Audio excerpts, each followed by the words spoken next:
السلام علیکم تماشابینان گرامی. شوکتی محمد در خدمت شما هستم و برنامه خبری تحلیلی پیام نیوز را تقدیمتان میکنم. حالا توجه کنید به سرخط خبرها. موسیچه ها در دوشنبه به نفع که کار خواهند کرد؟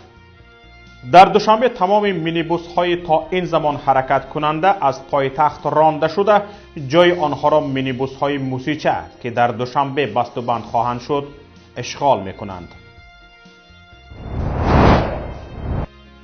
سفیر تاجیکستان در ایران از مولانا عبدالحمید مدزله خواست نام تاجیکان تحصیل کننده در زاهدان را اعلام کند. عبدالملک سلاموف جراح قلب که با تهمت سلفی بودن زندان شده بود، بعد آزاد شدن به کسبش برگشت. چند ساعت قبل از فرارسی سال نو 31 دکبر در کوچه های دوشنبه مینیبوس های نو به گردش در آمدند. شهرداری این مینیبوس ها را موسیچه نامگذاری کرده است. گفته می شود قرار است که در چند سال نزدیک تمام مینیبوس های تا این زمان حرکت کننده از پایتخت رانده شده، جای آنها را این مینیبوس ها که در دوشنبه بست و بند خواهند شد اشغال می کنند. پرداخت راهکرا در مینیبوس های نو نیز به اصول نو غیر نقدی است. قیمت یک سواری آن 160 درم را تشکیل می دهد. قرار است طبق اطلاع شهرداری در نوبت اول 3 مدل این مینیبوس ها در شهر به گردش درآیند. همان مدلی که به شهریان پسند آمد، جمع آوری آن در دوشنبه راه اندازی می شود. به جمع آوری مینیبوس های نو شرکت مشترک تاجیک ترکی اکیا اویستا اتوموتیو اندستری که استحصال و جمع آوری مسافربرهای ترکی اکیا را به راه مانده است مشغول خواهد شد. شرکت مشترک تاجیک ترکی اکیا اویستا اتوموتیو اندستری ماه ینوری سال 2018 تأسیس داده شده است. این شرکت در اساس سازشنامه 3 طرفه حکومت تاجیکستان، جمعیت دارای مسئولیت محدودی اویستا گروه و شرکت ترکی اولشیم ایچ و دیش تجارت انانیم شرکتی به میدان آمده است. در حال حاضر در دوشنبه حدودی 1300 مینیبوس مسافرکشانی می کند و گردش پولی آنها ماهانه بیش از 2 میلیون دلار را تشکیل می دهد. تجارت خوب و لقمه لذیذ برای ریدرها که همه تجارت های سردرآمد در تاجیکستان را از خود کردن دارند. حرف اساسی این است که جمعیت دارای مسئولیت محدودی اویستا گروه به کی تعلق دارد؟ اویستا گروه به برادران میرزایف ها متعلق است. این شرکت که ظاهراً به عائله رئیس جمهور دخل ندارد، با سرعت رشد می کند و مانعه ها را از راهش دور می سازد. روندی که بسیار در تاجیکستان کم نظیر است. میرزایف ها غیر رسمی کلی بیزنس داروخانه را انحصاری کرده اند. چند شرکت از جمله آریان فارم، دوستی، مدد به ظفر میرزایف و برادرش جمشید تعلق دارند. داروفروش های تمام گوشه و کنار کشور موظفند نماینده این شرکت ها باشند و دارو را تنها از آنها گیرند. داروخانه های مستقل در تاجیکستان دیگر باقی نمانده اند. فشار مونوپولیست ها، تفتیش های پی در پی مقامات انداز، دادستانی، خدمات سوختار خاموش کنی و غیره آنها را مجبور کرده اند زیر قنات میرزایف ها روند و نماینده آنها باشند.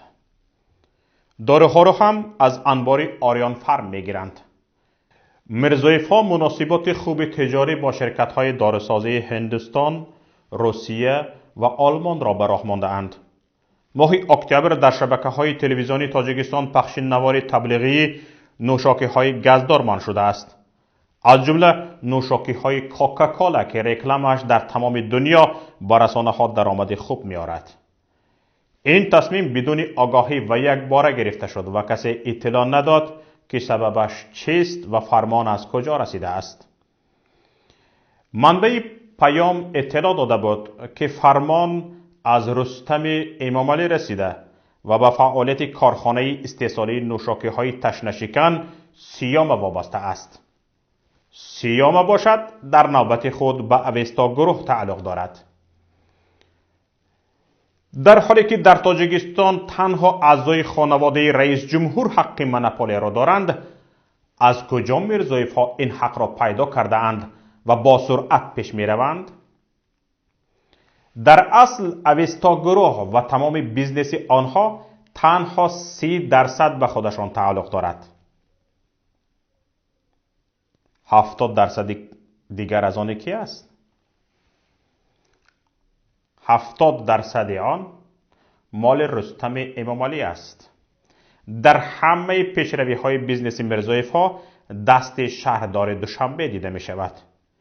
این است که آنها توانستند، یا که انیقتر کرده گویم رستم توانسته است یکی از سردرآمدترین بیزنس ها در تاجیکستان و عموما جهان دار فروشی را مونوپولی خود سازند. خورشید میرزایف یکی از برادران میرزایف ها همسنف و دوست رستم امامعلی است و روابط تنگ میرزایف ها با رستم توسط خورشید تامین شده است. میرزایف ها همچنین مالک شرکت های ایوالت خیلچکار لیمیتد از هندوستان و ابستراگان لیمیتد لندن بریتانیای کبیر هستند. جمشید میرزایف مالک مرکز سودای یاور می باشد. همچنین او نماینده خاندای در تاجیکستان است. محمد میرزایف مالک شرکت ساختمان استرای سرویس و نماینده زواد اتوبوس براری ترکیه اکیه می باشد. برادری دیگری آنها الهام میرزایف مالک شرکت های ابستراگان هالدینگ لیمیتد و سپی مدیکال التد تاجیکستان است و در دو شرکت فوق الذکر ایوالت خیلچکار لیمیتد هندوستان و ابستراگان لیمیتد لندن بریتانیای کبیر سهم دارد.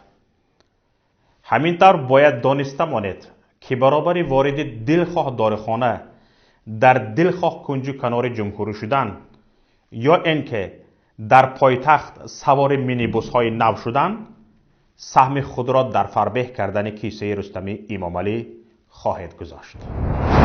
برنامه ما ادامه دارد.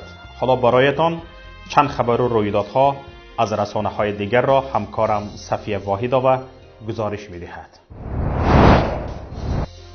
معاون سردار شعبه وزارت کارهای داخلی در ناحیه سینا مشرف استمزاده که نامش بعد بازداشت و تحقیر و تهدید نیلوفر رجب و به تجاوز که در سنه 14 دکبر رسانه‌ای شده بود بازداشت شده است و علیهش پرونده جنایتی باز کردند. طبق اطلاع یک منبع نزدیک به وزارت کارهای داخلی استمزاده را 3 روز قبل از آغاز سال نو بازداشت کردند.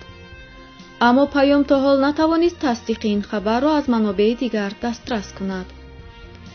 در همین حال به ما معلومات جالب درباره برادر مشرف، اشرف استمزاده رسید. طبق این معلومات اشرف هم در قانون شکنی از جمله رشوه‌ستانی از مشرف ماندنی ندارد.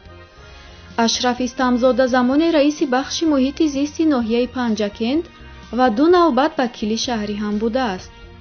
زمانی در این وظیفه کار کردنش با تفتیش‌های زودهنگامش تمام اماکن زیر نظارتش در پنجکند را به داد می‌آورد.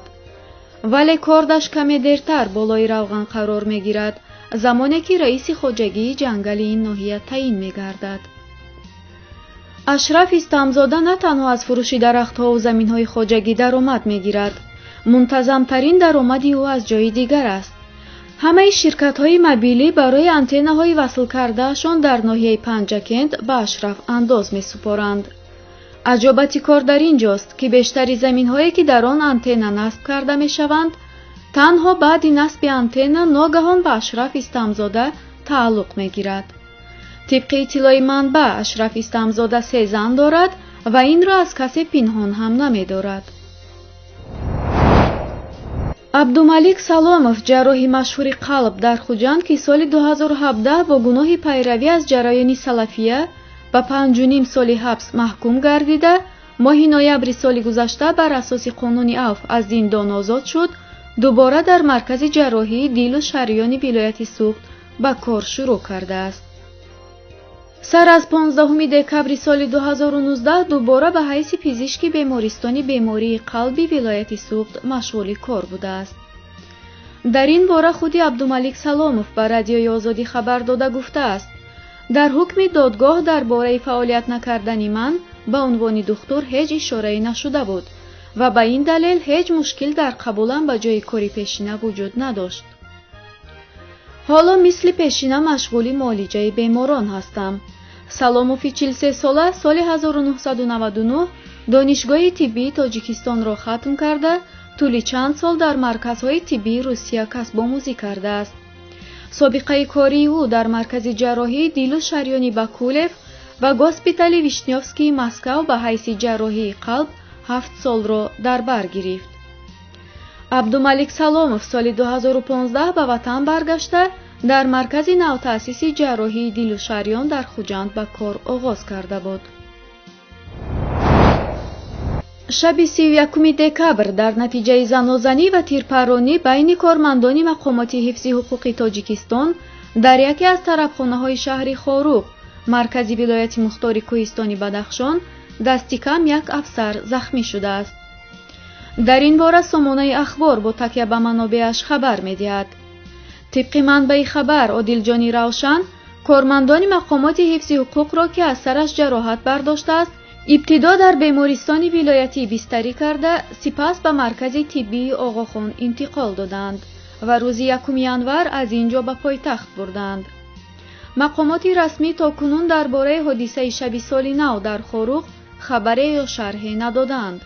این در حال است که سامانه اینترنتی pamirdeli.com خبر داد که شب سال نو در طرفخانه ازبکستان در نتیجه تیرپرانی بین کارمندان مقامات قدرتی به خاروق فرستاده شده 1 نفر به هلاکت رسیده 2 نفر را به بیمارستان انتقال دادند. با وجود سر و صدای زیادی که در اطراف این حادثه در بین مردم چرخ میزنند مقامات رسمی تاکنون درباره حادثه شب سال نو در خاروق شرحی ندادند. ماه سپتامبر سال 2018 در پی یک انتقاد شدید پرزیدنت تاجیکستان امام علی رحمان از وضع جنایی در ولایت مختار کوهستان بدخشان در این ولایت مختار یک ستاد بین اداروی تأمین امنیت و ترتیبات تشکیل داده نیروهای علاوگی زیادی از جمله نیروهای آمان و الفا را به بدخشان اعزام کردند. با گذشت اینک 1 سال و 5 ماه این نیروهای علاوگی تا حال در بدخشان باقی مانده است. سفیر تاجیکستان در تهران نظامیدین زاهدی با مولوی عبدالحمید اسماعیل زیهی امام جمعه مسجد مکی اهل سنت زاهدان ایران و دانشجویان تاجیک ملاقات کرده است.